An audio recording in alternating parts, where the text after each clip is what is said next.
Hello, everyone, and welcome back to another debrief with Misty and I. We are going to debrief chapter 9 from the book Ask and It Is Given.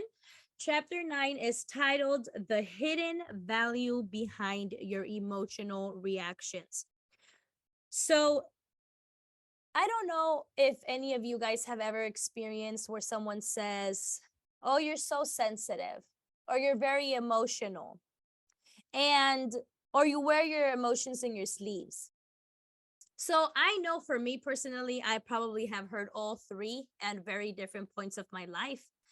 But as I read this chapter, it very clearly states that we are sensitive. We are meant, we were built to be sensitive. Why? And here's what it says: the hidden value behind your emotional reactions. We're going to go ahead and dive a little bit deeper into that. So, in order for us to understand, some of our emotional reactions, where do they come from? Well, they come from our senses, right? Some of our senses are a clear indicator of how we are emotionally feeling. So it says here, your sense of sight is different from your sense of hearing, and your sense of smell is different from your sense of touch. But even though they are different, they are all vibrational interpretations. So that is a big phrase, but basically what it's saying here is that the way that we see something is not the way that our sense of hearing is going to see it. Right? For example, if I were to be in a very dark alley, my eyes see darkness, maybe a shadow of an alley, maybe a light down the alley. My ears are not going to see that. They're not going to sense what my eyes are sensing, right? My eye is sensing one thing. My ears are probably going to sense a raccoon in the trash can. It might sense like a pigeon flying. It might sense somebody walking through some like splash or some splashing noise or like a puddle or something. So now, if you were to ask me, where am I based on what I hear and where am I based on where I see, they're very different. They're very different answers that I'm going to give you. And I just want to bring that up because this is our senses, okay? And most of us really, really work through our senses. That is the instant gratification, the right now. But here it says the hidden value behind your emotional reactions. Emotional means within, it doesn't mean outside, it doesn't mean our exterior senses.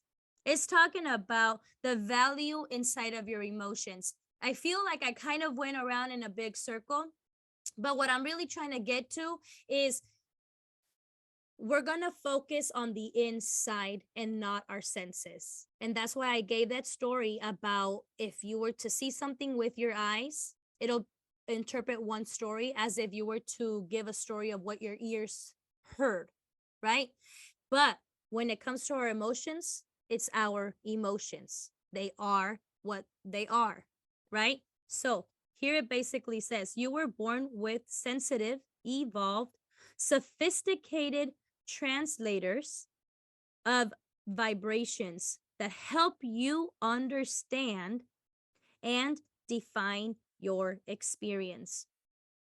If we were to define and understand our life based on what my eyes and what my ears heard, I'm always going to be lost because there's two different stories, right? Three different stories. Maybe I could say, oh, I tasted dry air. I must be in the desert, right? I'm just doing the most right now because we really do focus on these external circumstances. We focus on, unless there's sun outside, I'm happy. Unless, I'm tasting the right food, does it taste good? Unless the noises I'm hearing, are music to my ears, will I feel good? But in reality, it's not what it is. It's not our external circumstances or the things that we see outside of us that are creating these emotions. It's what's within us. So we want to definitely be very aware of what it is that we're picking up. What are we picking up within ourselves, right? What is it that I am interpreting based on how I'm feeling right now? The sun is not out. It is gloomy. I'm feeling mad. I'm feeling sad. Oh, it's because I had plans to go to the beach and now it's raining. No, that's not really why you're mad. In reality, there's something within you. It could be control, right? You wanted to control the outcome, but you can't control the weather, right? So how are we interpreting the energy that we are picking up? How are we interpreting those things? So then I'm going to move to the next quote that I really like. It basically says, once you combine your knowledge of the law of attraction and in this moment awareness of what your vibrational offering is, then you will have full control of your own powerful point of attraction. So all of this, we've been learning a lot about how to attract things and how to manifest the things that we desire. A lot of it we're understanding that has to do with our thoughts. I think that this is a really important chapter that basically just shows you why you cannot rely on your senses to take you to where you want to go. You have to rely on yourself, your emotions. What am I picking up? How am I feeling? And I know that Misty and I had a conversation about this last night. We have to pick up what is going on within. Why are these things in the outside happening this way? What are they causing? What is the stress that I am causing myself through these external things? Because to my eye, it's not looking like what I want it to look like, right? And to my energy, to the way that I'm feeling on my day-to-day basis. Why? Well, in reality, is because we have to bring it down to the emotions. How are we feeling? How are we thinking? How are we picking up this energy and manipulating it and interpreting it? Because it's our interpretation of the external circumstances that will determine if we're going to get to our desire or we're going to go the opposite way. Because where are we placing ourselves in the now, right? The now is the most important point of attraction. The now is the one that's going to take you to the next level. So how is the now feeling right now? How am I feeling? And how can I get myself to the next level? Because it says right there, it's the hidden value behind my emotional reactions. There's value there. If I'm getting stressed out over what's happening, there's value there. Dig, it's hidden. It's not going to come up and surface on its own, but it's going to tell me, hey, okay, I need to look a little bit deeper. This is causing unnecessary stress, and this stress is causing this like a propelness of just downward, right? Like the spiral downward, because I haven't been able to gather what's going on. So for me personally, I guess I'm gonna leave it there. I am gonna say one thing, right? It says you can learn to mold the energy that creates worlds through the focus of your own mind. So here we go. We don't want to rely on our external senses. We want to rely on our mental faculties, right? The imagination. More than anything, the imagination. I just wish people really understand the imagination, okay? And you really want to be able to create these worlds through that imagination, through that powerful desire, right? Through that main focus. But that's not going to come by focusing on what you see, what you hear, what you taste, what you touch. You know, it's going to be inside of the mind. What are you creating in the mind? So don't rely on your external circumstances or your external things that are happening around you. That is not where you are at. That is not your starting point. Your starting point to actually position yourself to attract the things that you desire is looking within. So if I was you, at least for myself, where I was yesterday, is focusing on the outside, realizing, okay, my outside is not projecting how I want it to look.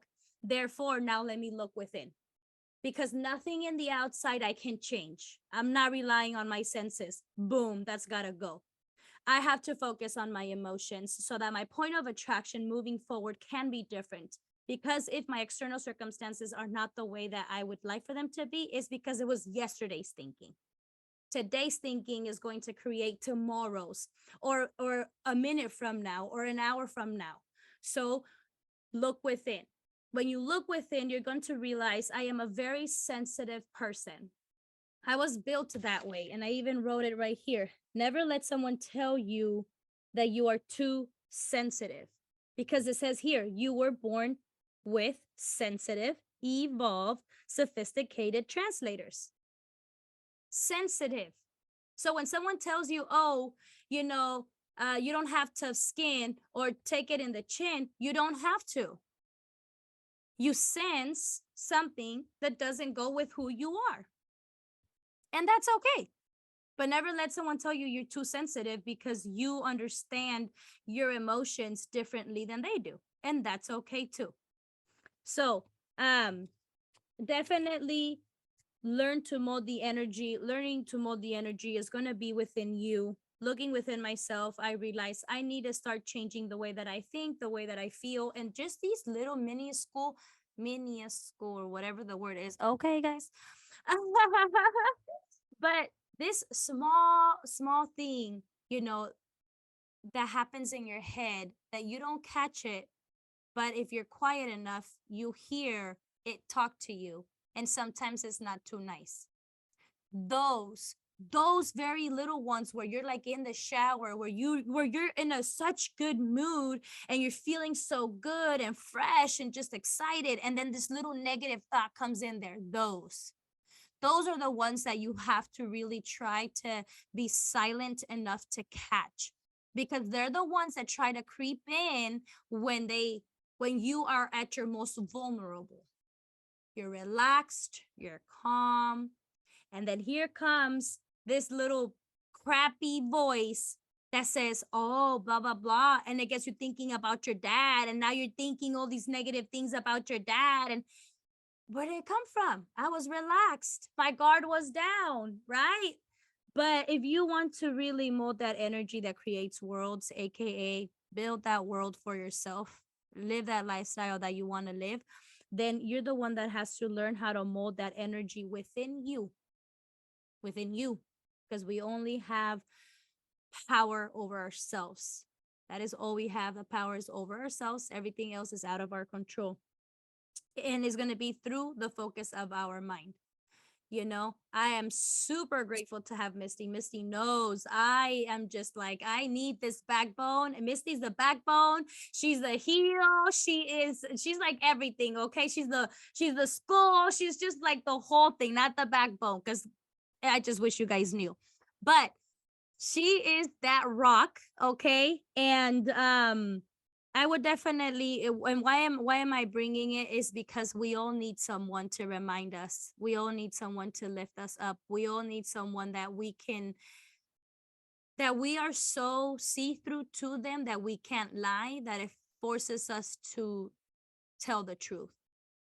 We can't hide, right? We can't hide because this person sees you. I think it's very important to have one of those, because even at your most uncomfortable or your most lowest, just by looking at them, you're like, man, they deserve the full truth, and that is straight love, and that is straight just empowerment. And I'm super, super, super happy. Misty, if you have anything to say about this chapter, I just wanted to boast about you for a little bit, like always. Oh, I love it. And I love you so, so much. So, so much. I got you. I'm behind you 1000 and something much more percent. You said a lot for this chapter, and I hope everyone was really paying attention, because especially for those that, like you mentioned, that have heard or people have told them that they're too sensitive. We're all built so differently, honestly, and that sensitivity is actually, it could actually be your superpower. So it's like, really don't let other people really try to shun on your, you know what I mean, dim down your gift, because really being connected to those emotions, like this chapter mentioned, those are our indicators altogether. So, oop, sorry. So yeah, so really just paying attention to that, because emotions are indicators of our point of attraction. And just reading a verse here from the chapter, it says, your emotions, which are further vibrational interpreters that help you understand in the moment the experience that you are living. So, like Amber mentioned before, you know what I mean? Like, just really paying attention to how you're feeling in the moment, that is really going to help you interpret the way that you're feeling, the way that you're living, altogether. So, don't ever let anyone say that you're too sensitive, because that sensitivity is really a language that's speaking to you, and you having that connection can really bring you way further than some other people that, you know, are disconnected, or they, you know, and a lot of people are, honestly, they're very much so disconnected from their bodies and from their self altogether. They don't even know who they are, you know what I mean? They're just walking around just watching other people do things and then just want to copycat. So really pay attention and to your emotions, not how other people feel when they're doing something, not how it looks like, you know what I mean, to others. Like, how do you feel, you know, altogether? Because that's really what you want. You want your true happiness. You want to build that, not what someone else is portraying. So really having that sensitivity to who you are at the core, that is like priceless. So I definitely want to encourage everyone, especially those that have that sensitivity. Ooh, go at it, like go into it, enjoy it, listen to it, because right there you're already at an advantage that you already know, and you've tapped into, you've heard, you've felt, you've listened. So definitely do not ignore that gift and dim that energy down, that connection that you have all together. So and for those that are a little bit more so disconnected, you know, definitely start practicing different things to really start to just being in the moment, just sitting quietly. All that will start to help you really get connected to how you feel, and just listening to your thoughts, because your thoughts altogether, they do create, like you were saying, Amber, they do create an emotion altogether. And it's like, do you, and sometimes those thoughts are crazy. So, you know what I mean? You don't even really need to be entertaining that. So really just, and that altogether is another whole other you know, thing to really just training your thoughts. But you know, just paying attention to how your thoughts just create different emotions, and you have control over how you can experience your life with those emotions through all those thoughts that you are putting together. And like you said, molding like a sculptor, like you can do all that, just going through it, like, okay, I don't really like that, so let me switch it up. You know what I mean? Like, you don't have to, you can switch it up at any time you want. There is no anyone that can tell you no. So don't even let anyone try to. So you have full power over that, especially, yeah. So I'm going to leave it at that, because I know there's a lot more juicy things in here, and I want to know what other people are thinking. And I just want to like indulge in all that goodness too. So I just want to thank everyone. And I want to thank you, Amber, for just being so amazing as always. And just being so raw. I love it, honestly. So thank you again, everyone, for being here with us. I hope you definitely enjoyed. So if so, you know what to do. Definitely share this with everyone, you know, that's going to enjoy this and definitely learn from this, because this is a beautiful community full of love. We're really just here to uplift and raise the vibration all together on so many levels, just connecting with others. So I welcome you all, and we will see you in the next chapter.